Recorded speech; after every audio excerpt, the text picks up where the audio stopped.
बच्चों, आशा है आप सभी अच्छे होंगे। बैठ जाइए।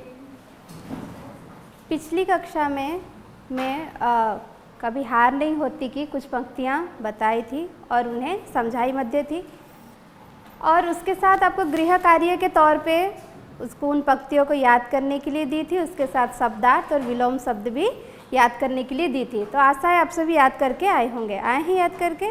जी मैम। चलिए, तो फिर कोई पंक्तियाँ गाकर सुना दीजिए। जी बेटा, गाइए। लहरों से डरकर नौका पार नहीं होती, कोशिश करने वालों की कभी हार नहीं होती। नन्ही चींटी जब दाना लेकर चलती है, चढ़ती दीवारों पर 100 बार फिसलती है। मन का विश्वास रगों में साहस भरता है, चढ़कर गिरना गिरकर चढ़ना न अखरता है। आखिर उसकी मेहनत बेकार नहीं होती, कोशिश करने वालों की कभी हार नहीं होती। बहुत अच्छे, बैठ जाइए। चलिए, इससे जुड़े कुछ शब्दार्थ पूछूंगी, आप लोग बताइएगा, और कुछ विलोम शब्द मध्य पूछूंगी, बताइएगा। तो पहला शब्द है आपका नौका। नौका का विलोम शब्द, नौका का शब्दार्थ बताइए, अर्थ बताइए। नौका का अर्थ है नाव। नाव, बहुत अच्छे, बैठ जाइए। उसके बाद है कोशिश। कोशिश का अर्थ बताइए। कौन बताएंगे? हाथ खड़े कीजिए, आप लोग बताइए। मैम, कोशिश का अर्थ है प्रयत्न। बहुत अच्छे, बैठ जाइए। उसके बाद है हार। हार का विलोम शब्द है मैम जीत। बहुत अच्छा, बैठिए। उसके बाद है विश्वास। विश्वास का विलोम शब्द मैम अविश्वास। बहुत अच्छे, बैठ जाइए।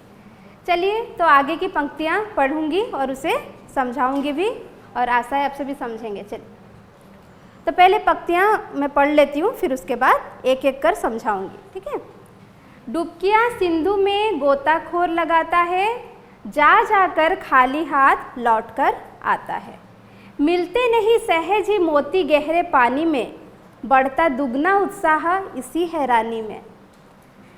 मुट्ठी उसकी खाली हर बार नहीं होती, कोशिश करने वालों की कभी हार नहीं होती। तो आइए यहाँ पे विषय का नाम लिख देते हैं। कभी हार नहीं होती। कवि कौन है? कवि का नाम है हरिवंश राय बच्चन।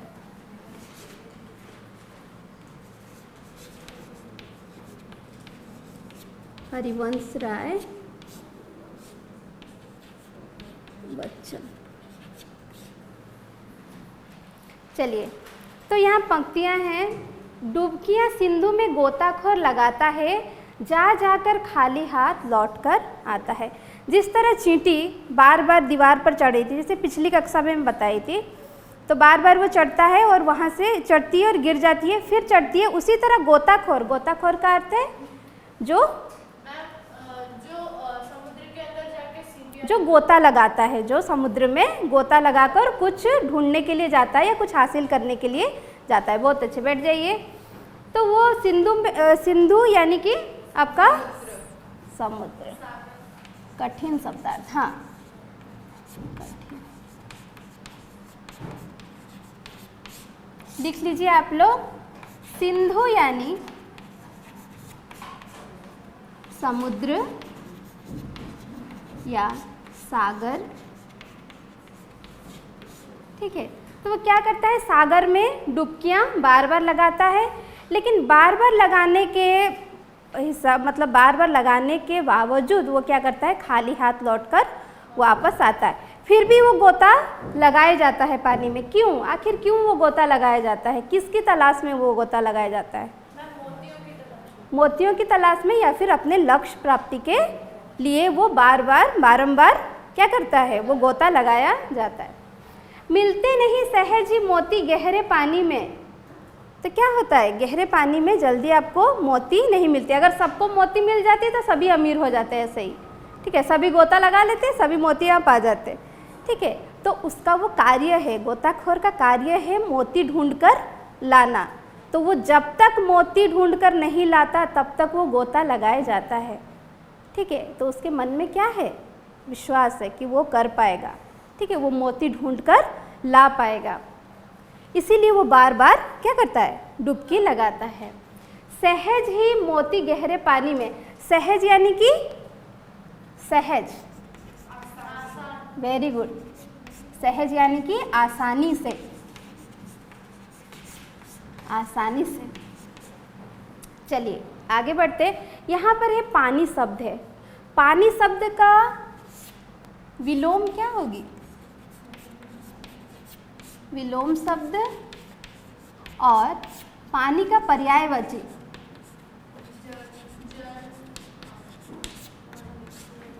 बहुत अच्छे। तो पानी, पानी का विलोम शब्द है, सॉरी पानी का विलोम शब्द मैं गलत लिख दिया, हाँ माफ़ कीजिएगा। पानी का पर्यायवाची शब्द, पानी का पर्यायवाची शब्द बताइए। बहुत अच्छा। तो आगे है, बढ़ता दुगना उत्साह इसी हैरानी में। उसको बार बार वो गोता लगाया जाता है, उसको मोती नहीं मिलती। किस हैरानी में कि मोती मुझे क्यों नहीं मिल रही है ना। इसके कारण क्या करता है वो बार बार गोता लगाया जाता है मोती के तलाश में। चलिए उसके बाद है, मुट्ठी उसकी खाली हर बार नहीं होती, कोशिश करने वालों की कभी हार नहीं होती। बारंबार वो पानी के अंदर गया, क्या हर बार उसकी हाथ खाली वापस आएगी? नहीं, क्योंकि वो क्या कर रहा है? क्योंकि वो बारंबार कोशिश कर रहा है। तो एक ना एक बार सही वो मोती लेकर वापस तो आएगा जरूर, है ना। अपनी लक्ष्य में, अपनी कार्य में सफलता प्राप्त करेगा जरूर। तो वो आखिर में कई बार कोशिश करने के बाद उसे मोती मिलती है और वो वापस आता है ऊपर। तो कोशिश करने वालों की कभी हार नहीं होती। जो प्रयत्न करते रहते हैं, जो बारंबार कोशिश करते रहते हैं, वे कभी खाली हाथ लौटते नहीं या फिर उनकी हार कभी होती नहीं। आगे बढ़ते हैं। असफलता एक चुनौती है, ठीक है, इसे स्वीकार करो। क्या कभी रह गई देखो और सुधार करो। जब तक न सफल हो नींद चैन को त्यागो तुम, संघर्ष का मैदान छोड़कर मत भागो तुम, कुछ किए बिना ही जय जयकार नहीं होती, कोशिश करने वालों की कभी हार नहीं होती। तो पहली पंक्ति कुछ इस तरह है, असफलता एक चुनौती है। असफलता कब प्राप्त होती है? जब हम कोई चीज़ को कोशिश करते हैं बिना क्या किए, बिना मेहनत किए। जब किसी चीज़ को हम कोशिश करते हैं करने की, तब क्या प्राप्त होती है? हमें असफलता प्राप्त होती है। तो असफलता का विलोम शब्द है, बहुत अच्छे, असफलता का विलोम शब्द है सफलता। तो उसी तरह क्या बोला गया है, असफलता एक चुनौती है। जब हमें असफलता मिलती है उसे हमें चुनौती के तौर पे लेना चाहिए, चुनौती के साथ उसे हमें अपनाना चाहिए, ठीक है। अब हम एक काम को करेंगे और उसको छोड़ देंगे, नहीं करेंगे, वो हमें ललकारता है, तुम नहीं कर सकते। असफलता हमें क्या कहता है? तुम नहीं कर पाओगे, वो कार्य कभी तुमसे सफल नहीं हो पाएगी। लेकिन हमें क्या करना चाहिए? उसे चुनौती देनी चाहिए, असफलता को चुनौती देनी चाहिए कि मैं कर सकता हूँ या कर सकती हूँ, है कि नहीं। चलिए, तो यहाँ बोला गया असफलता एक चुनौती है, इसे स्वीकार करो, ठीक है। क्या कमी रह गई देखो और सुधार करो।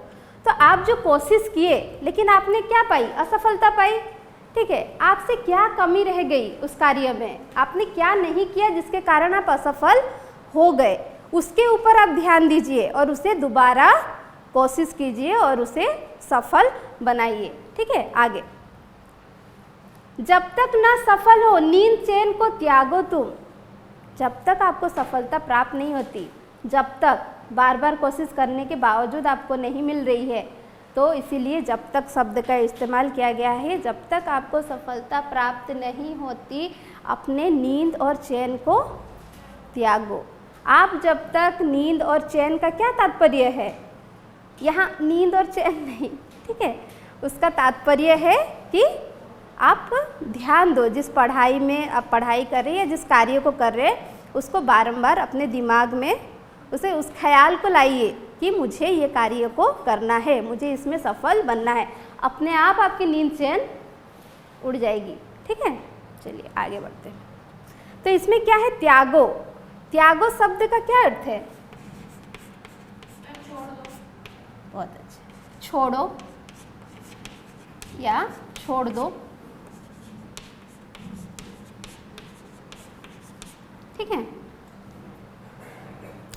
उसके बाद संघर्ष का मैदान छोड़कर मत भागो तुम। यहाँ पे संघर्ष का मैदान का क्या तात्पर्य है? संघर्ष का मैदान छोड़कर मत भागिए। मान लीजिए पढ़ाई, विद्यालय और अभी जो आप बैठे हैं ये आपका क्या है? संघर्ष का मैदान है। इसको छोड़कर भागना नहीं चाहिए। भागोगे तो क्या होगा? कायर तो कहलाओगे, ऊपर से आप कभी सफल नहीं हो पाओगे। बस मतलब अब पढ़ाई में आगे बढ़ पाओगे क्या आप? अगर इसको छोड़ के चले गए तो नहीं हो पाओगे। तो उसी प्रकार वो क्या बोले हैं कि संघर्ष का मैदान छोड़कर मत भागिए कभी। जिस कार्य को आप कर रहे हैं उसे आधी में छोड़कर मत भागिए, उसे पूरा कीजिए जब तक वो नहीं पूरा होता। आगे, कुछ किए बिना ही जय जयकार नहीं होती। जब तक आप कुछ अच्छा लोगों के नज़र में आने वाली चीज़ आप नहीं करते तब तक आपकी जय जयकार नहीं होती। लोगों की नज़र में आने वाली बहुत सारे गलत कार्य भी होते हैं। ठीक है, इसका ये मतलब नहीं है कि मैं गलत कार्य करने की बात कर रही हूँ। लोग जब आप गलत करते हैं तो भी आपकी ओर ध्यान केंद्रित करते हैं, जब आप सही कुछ करते हैं तो भी आपके तरफ ध्यान केंद्रित करते हैं। लेकिन जय जयकार कब होती है? जब आप सही कार्य, कुछ अच्छा, कुछ ऐसा अचीवमेंट जो कहते हैं उसको प्राप्त करते हैं, तभी लोग आपकी जय जयकार करते हैं। मान लीजिए आप टॉपर हो गई। ठीक है, 10वीं कक्षा में आप लोग टॉपर हो गए तो क्या होगी? लोग जय जयकार करेंगे, कई सारे लोग जानेंगे, आपके अखबार में नाम आएगी, है कि नहीं? तो इसीलिए ऐसा कार्य कीजिए जिसमें आपको जय जयकार प्राप्त हो, लोग आपकी जय जयकार करें। ठीक है। उसके बाद कोशिश करने वालों की कभी हार नहीं होती। तो जो कोशिश करते हैं उनकी हार कभी नहीं होती। तो आप लोग भी अपनी पढ़ाई में थोड़े से मेहनती बनिए और उससे पढ़ाई को पूरा कीजिए और ज़रूर आपको आपकी मंजिल या कह लो आपकी परीक्षा में सफल मार्क अवश्य प्राप्त होंगे। तो इसे किसने लिखा है? हरिवंश राय बच्चन जी ने। तो आइए मैं कुछ यहाँ पे गृह कार्य दे देती हूँ।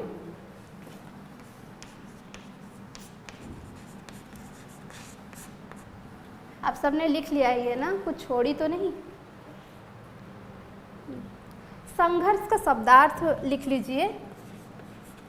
संघर्ष, संघर्ष का क्या होगा? यानी कि संधि।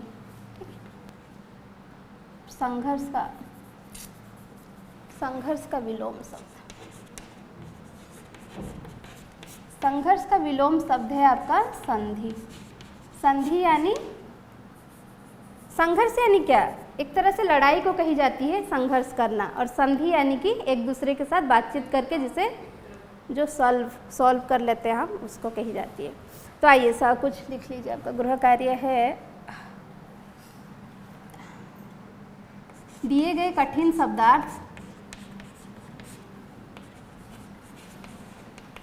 कठिन शब्दार्थ के साथ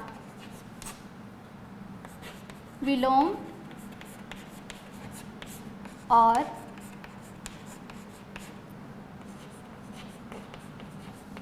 पर्यायवाची शब्द याद कर